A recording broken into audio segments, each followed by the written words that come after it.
명절 잘 보내셨죠? 아마 한파로 인해서 염려 아닌 또 염려 속에서 이렇게 우리가 설을 이렇게 보낸 것 같습니다. 하나님의 은혜 가운데 그래도 행복한 명절이 되었는 줄 믿습니다.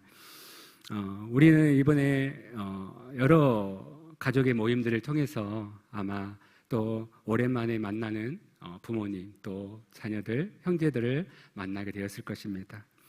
우리가 자녀이기 전에, 부모이기 전에, 대부분 부모님들이시잖아요.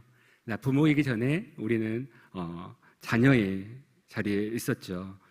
그처럼 우리 부모에게는 기쁨을 주는 자녀들도 있겠지만 또 때로는 아픈 손가락 같은 그러한 기도의 제목들을 갖는 그러한 자녀들도 있을 것입니다. 하지만 중요한 것은 그 부모에게는 그것이 중요하지 않다는 것이죠. 아픈 손가락 같은 자녀일지라도 또 잘나가는 자녀일지라도 그 부모에게는 그 자녀는 사랑의 대상이기 때문인 것입니다.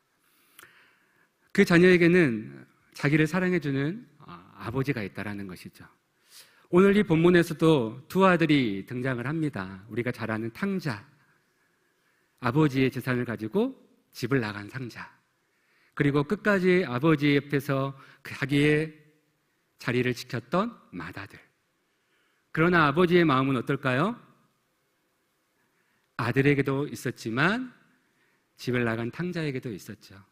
그래서 15장에 보면 세 가지의 비유를 예수님이 말씀하십니다. 그러나 그 비유는 하나의 초점을 가지고 있어요. 그것은 뭡니까? 아버지의 마음이라는 거예요.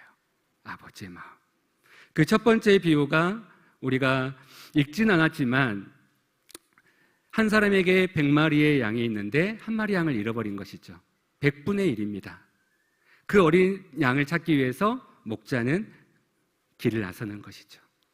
두 번째 비유는 무엇입니까?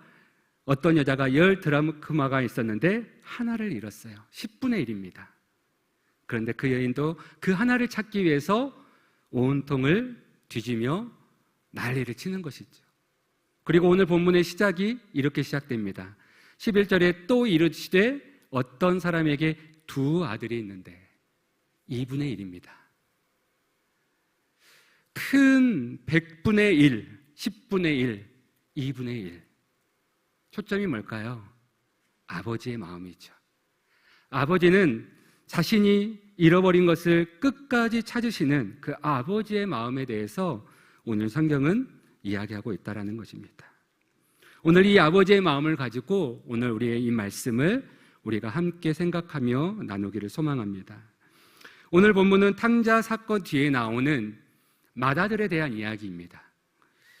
우리는 이 탕자에 대한 이야기를 너무나 잘 알고 있습니다. 그리고 모든 포커스가 그 탕자의 이야기에 담겨져 있는 것이죠.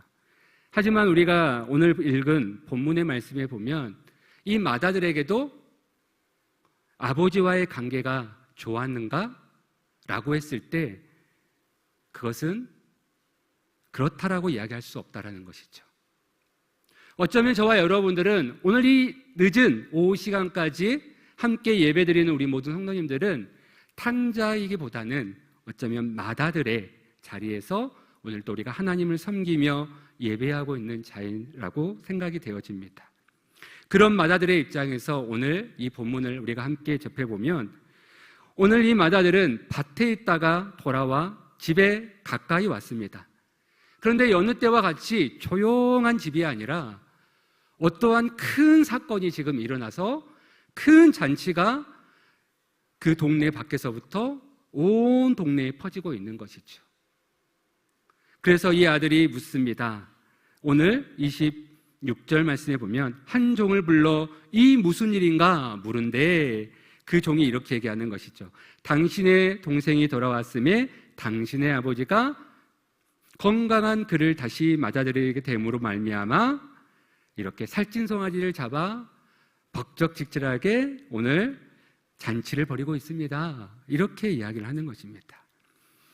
여러분, 오랫동안 잃어버렸던 자식이 돌아왔습니다. 오랫동안 보지 못했던 동생이 돌아왔습니다. 그러면 이 맏아들의 마음은 어떤 마음이 될까요? 이 맏아들의 마음은 아마 그 아버지의 마음을 가졌더라면 아버지를 이해하는 아들이었다면 아마 이 잔치에 얼른 달려가서 그 아버지의 그 기쁨, 그 평생에 가지고 있었던 아버지의 그 한을 함께 즐거워하고 아버지 좋으 계시겠어요 라고 그 분위기를 띄우겠죠. 그런데 오늘 이 마자들은 그러한 분위기에 함께하지 않습니다.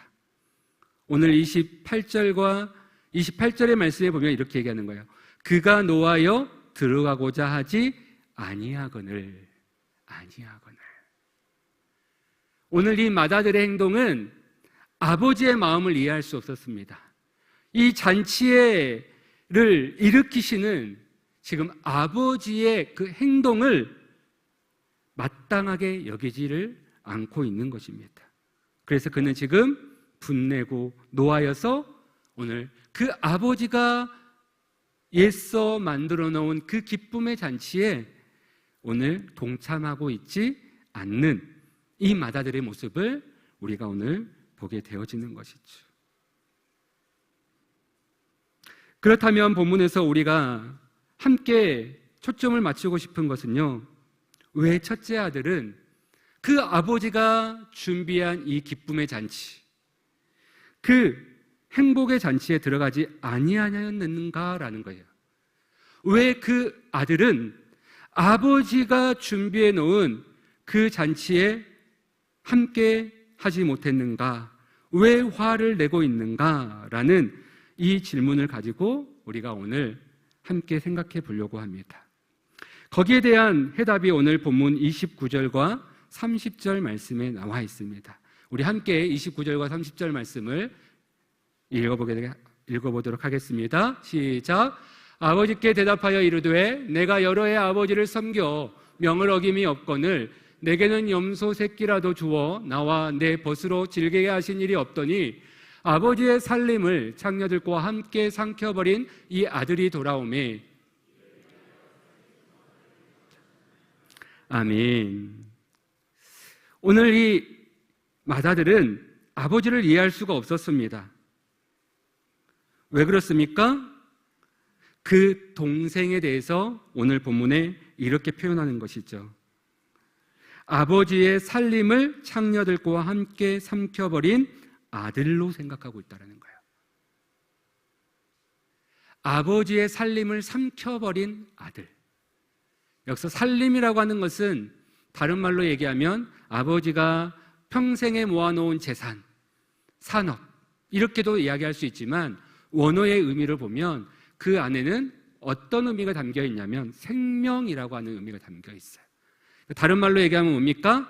아버지의 생명을 빼앗아간 아들, 아버지의 생명을 가져다가 세상에서 방탕하고 탕감한 아들, 자기밖에 모르는 아들, 그 아들을 위해서 지금 뭘 했다는 거예요?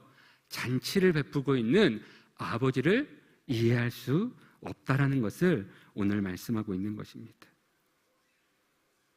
그러니 아버지의 생명을 창녀들과 함께 흥청망청 써버린 폐역무도한 자가 이 동생, 그러한 동생에게, 그러한 자에게 어떻게 잔치를 베풀 수 있습니까? 어떻게 그를 위해서 이 기쁨으로 하나님 아버지가 이렇게 해줄 수 있습니까? 라는 것을 이 아들은 이해하지 못했어요. 그런데요, 문제는 무엇일까요? 이 마다들의 이야기도 너무나 우리에게는 이해가 돼요. 왜요? 어느 날 갑자기 아버지에게 와서 아버지의 그 재산을 내게 줄 재산을 미리 주십시오. 이 말은 당시에 어떤 의미냐면 오늘 이 마다들의 이야기처럼 아버지의 생명을 달라는 거예요.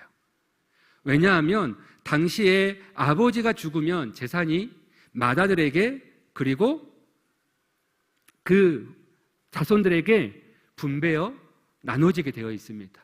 아버지가 돌아가셔야 되는 거예요. 그런데 아버지가 돌아가지도 않는 상황 속에서 나에게 아버지 내게 줄 분깃을 주십시오라고 하는 것은 아버지, 다른 말로 얘기하면 빨리 죽으세요. 저에게 줄 거 빨리 주고 아버지 관계 청산합시다 이 얘기거든요. 불효막심한 거예요. 당시의 배경으로 보면. 그런데 그러한 아들이 지금 돌아왔어요. 그렇기 때문에 이 맏아들에게 있어서는 어떻습니까? 그 아들은 못마땅스러운 거예요. 동생도 아닌 거예요. 그런데 아버지는 그러한 아들을 향해서 송아지를 잡고 자기의 옷을 벗겨주고 모든 것을 다 준다라는 것이죠. 그런데 오늘 성경은 그 아버지의 문제에 대해서 이야기하지 않아요. 이 맏아들이 가지고 있는 생각과 행동에 대해서 이야기를 합니다. 무엇이 문제일까요? 이 아들의 문제는요, 아버지의 잔치의 자리에 함께하지 못했다라는 거예요. 오늘 말씀에 보니까 그가 노하여 들어가고자 하지 아니하거늘. 누가 준비한 잔치입니까? 아버지가 준비한 거예요. 아버지가 예를 써서 그 아들을 위해서 준비한 잔치예요. 그렇다면 아들이라고 한다면 어떻게 해야 될까요? 그 잔치에 참여하는 것이 예의고 그 잔치에 함께하는 것이 아들로서의 마땅한 거예요. 그런데 이 맏아들은 노하여 들어가고자 하지 아니했다 이렇게 말하고 있는 것이죠. 왜 그렇죠? 내가 꼴 보기 싫은 저 인간이 그 자리에 있기 때문에, 내가 싫어하는 저 인간이 지금 그 자리에 앉아 있기 때문에 나 거기에 못 가겠어.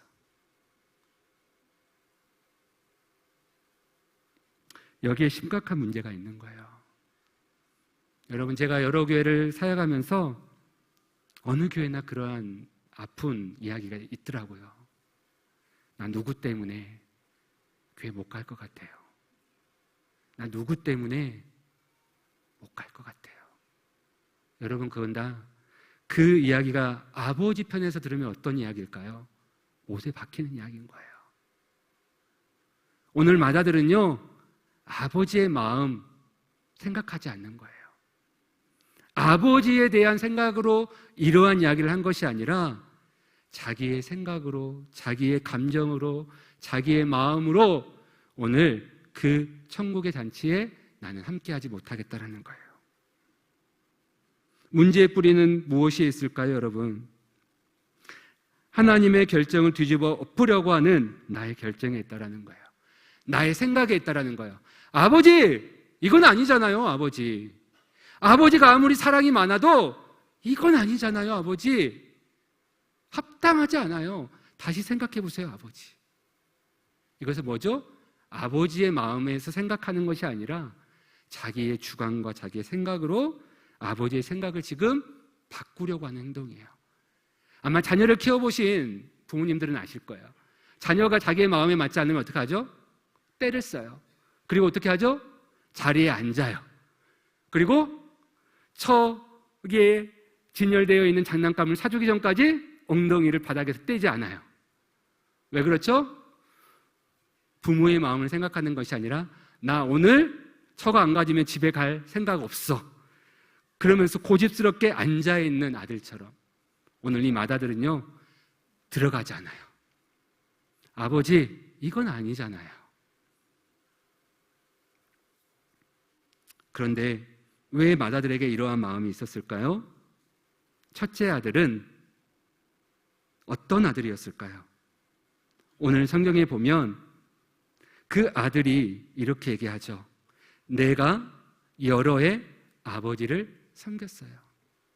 이 맏아들은요, 여러 해 동안 아버지만을 섬겼던 아들이었습니다. 또 어떤 아들입니까?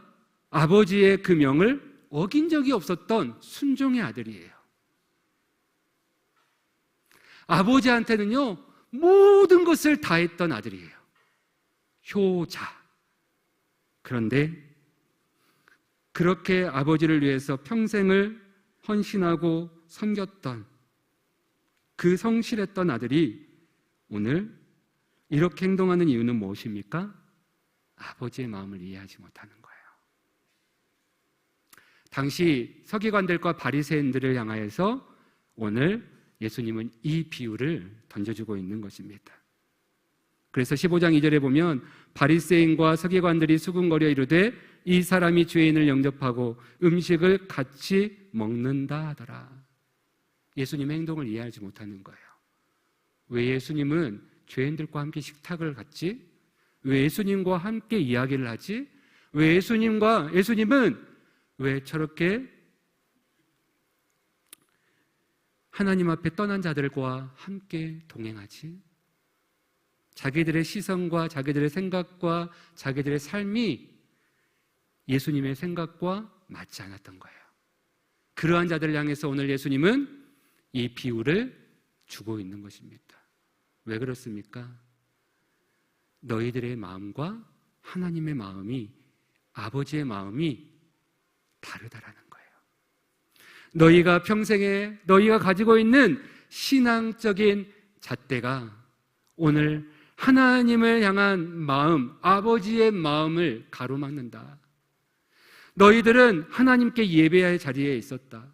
너희들의 삶을 통해서 하나님 앞에 예배의 자리, 기도의 자리를 지켰다. 하지만 너희들의 그 열심과 너희들을 향한 그 의로움이 결국은 하나님의 아버지의 마음을 이해하지 못하게 한다. 첫째 아들은 자기 동생을 당신의 아들로 부르고 외면하고 있어요. 내 동생이 아니라 당신의 아들, 이렇게 표현을 하고 있습니다. 아버지의 단체에 들어가지 않습니다. 이런 행동 역시 어찌 보면 당시 사회 속에서 일어나고 있는 배경을 보면 아버지 앞에 불효하고 있는 자식의 모습입니다. 첫째 아들은 자신의 의로움 때문에 아버지의 멍을 어기고 있습니다. 지금까지 자신이 해온 성실함 때문에 아버지의 잔치를 인정하고 있지 않습니다. 지금까지 자신이 해온 순종 때문에 아버지의 잔치는 불공평한 것이라고 지금 아버지 앞에 항변하고 있습니다. 여러 해 동안 아버지를 섬겨왔다라는 이것이, 아버지를 위해서 평생을 헌신하고 섬겨온 자신의 삶이 자신의 의로움으로 이것이 독선이 되어 자신의 동생뿐 아니라 아버지까지도 오늘 인정하고 있지 않는 맏아들의 모습을 우리는 보게 되어집니다. 어쩌면 우리는 탕자의 모습이기보다는 예수 그리스도를 믿고 하나님의 은혜 가운데 이미 구원의 자리에 들어온 맏아들의 자리에 있을 것입니다. 그런 맏아들의 자리에서 우리는 어떠한 마음으로 아버지 하나님을 섬기고 있으십니까? 어떠한 마음으로 오늘 하나님 앞에 예배하며 하나님 앞에 봉사하며 또 하나님이 내게 맡겨주신 사명을 감당하며 나아가고 있으십니까? 나의 열심과 의로움으로 인해 누군가를 정죄한 적은 없습니까? 나는 이렇게까지 하는데 왜 저 사람은 저렇게 하지 않지? 나는 이렇게까지 열심으로 몸매달리며 몸부림하고 있는데 왜 저 사람은 저렇게 하고 있지? 마치 나의 신앙의 잣대로 사람들을 평가하며 그렇게 바라보고 있지는 않습니까? 자신의 생각과 다른 행동을 하시는 아버지의 모습을 보면서 아들은 지금 화가 나 있는 것입니다. 그런데 오늘 29절의 원문에 보면 한 단어가 더 있습니다. 어떤 단어가 있냐면 이두라고 하는 단어가 있어요. 이두의 뜻은 보십시오, 보세요 라고 하는 뜻이에요. 그래서 오늘 본문의 말씀을 다시 정확하게 직역하자면 아버지 이것 보세요. 내가 여러 해 동안 아버지를 섬겨왔지 않습니까? 어떤 뉘앙스죠? 자기의 의로움을 아버지 앞에 관찰하고 있는 거예요. 아버지, 내가 제 평생을 아버지를 위해서 내가 이렇게까지 했는데 지금 그 못된 아들 한나 때문에 잔치를 베푸시는 게 합당하십니까? 이건 아버지의 마음이 없는 것이죠. 그런데요, 우리는 여기서도 아버지의 사랑을 느끼게 되어집니다. 아버지는 어떻게 하십니까? 아버지가 나와서 권한대. 아버지는 또 나오시는 거예요. 탕자를 위해서, 집 나간 아들을 위해서 평생을 문밖을 서성이던 아버지가 이제는 자기 옆에서 자기만을 위해 함께했던 아들, 그 맏아들을 위해서 다시 어떻게 합니까? 나오시는 거예요. 나오시는 거예요. 그 잔치에 앉아서 외면하시는 것이 아니라 나오셔서 말씀해 주시는 것입니다. 그 말씀이 오늘 30절과 31절입니다. 우리 함께 31절과 32절입니다. 함께 읽어보겠습니다. 시작. 아버지가 이르되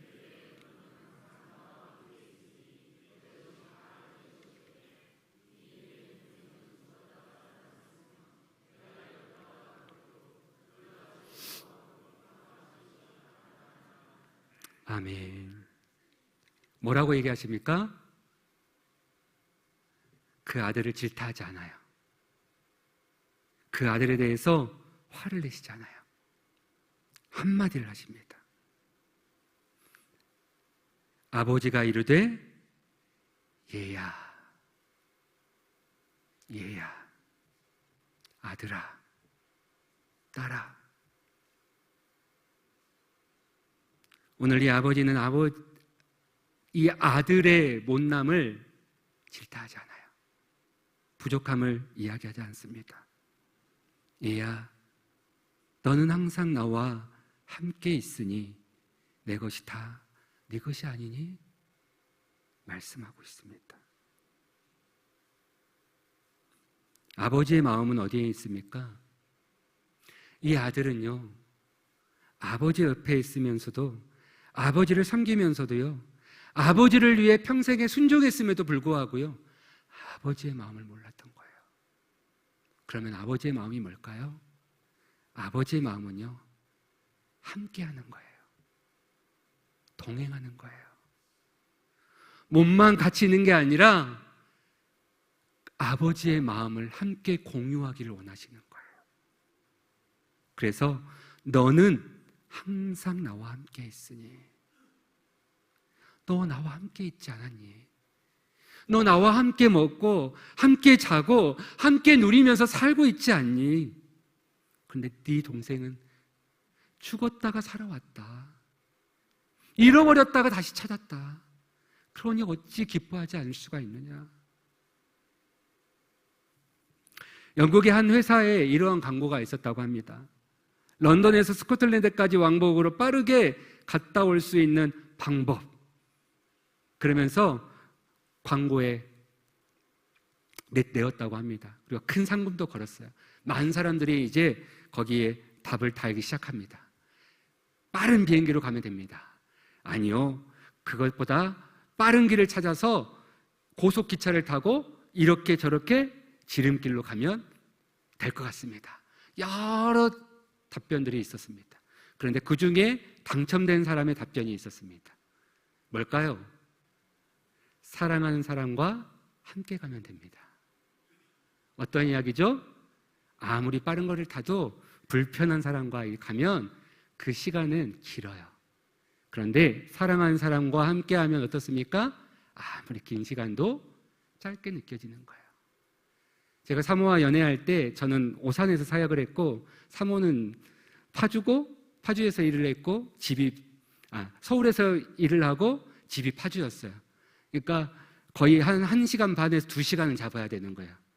그런데 사역을 마치고 갔다 오면 거의 밤 12시, 11시 이렇게 돼요. 그런데 행복했어요. 왜일까요? 11시에 도착해서 조금 자고 새벽 예배를 나가야 되는 거예요. 그런데도 행복했어요. 사랑하는 사람과 함께 할 수 있다는 게 쿵쾅쿵쾅쿵쾅. 그런데 여러분, 주님과 함께하는 이 시간, 여러분의 심장이 쿵쾅거리십니까? 설레이십니까?